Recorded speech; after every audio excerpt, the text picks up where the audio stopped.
আসসালামু আলাইকুম ওয়া রাহমাতুল্লাহ। সুপ্রিয় দর্শক শ্রোতা, আশা করি আপনারা সবাই ভালো আছেন। আমরা জানি এখন পবিত্র হজ মৌসুম চলছে। এ সময় মক্কায় প্রচণ্ড গরম পড়ছে। এই মক্কায় প্রচণ্ড গরমে হাজিদের অনেকটা কাহিল হতে হচ্ছে। সৌদি সরকার নানা পদক্ষেপ নিয়েছে তাদের সুরক্ষার জন্য। গরম থেকে তাদেরকে কিভাবে নিবৃত্ত করা যায়। আপনারা দেখতে পাচ্ছেন যে এখানে সৌদি রেড ক্রিসেন্ট সোসাইটির পক্ষ থেকে পানি স্প্রে করা হচ্ছে। কর্মীরা, এখানকার ভলান্টিয়াররা পানি স্প্রে করছেন।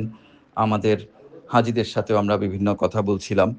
তো এ বিষয়ে আমরা কথা বলছি আমাদের হাজি এবং মক্কার বর্তমানে অবস্থানরত সাংবাদিক আজিজুল কদিরের সাথে। গরমের তাপমাত্রা দিন দিন বেড়ে চলেছে মক্কায়।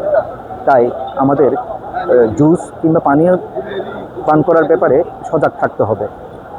কেননা এখানে অত্যধিক ঠান্ডা পানি খেলে শরীরের জন্য বেশ ক্ষতিকর ধারণ করে, অর্থাৎ ঠান্ডাজনিত কারণ অনেক প্রবলভাবে দেখা দেয়। আমরা স্বাস্থ্য ক্যাম্পে গিয়ে দেখলাম অনেক ঠান্ডাজনিত রোগীর সংখ্যা বেশি, যার ফলে আমাদেরকে সজাগ থাকতে হবে। ঠান্ডা থেকে অবশ্যই বিরত থাকতে হবে। নর্মাল পানি খেতে পারি কিংবা ফ্রেশ জুস খেতে পারি, হ্যাঁ, মানে তরতাজা ফলের জুস খেতে পারি। যতটুকু পারি ঠান্ডা বিরত থেকে আমরা এই পানীয়গুলো দেব। আর সবচেয়ে বড় ওষুধ হচ্ছে জমজমের পানি, যেটা মহৌষধগুলোর কাজ করে, কারণ এটা ভালো শেফা কাজ করে। জমজমের পানি আমাদেরকে সেবন করা দরকার।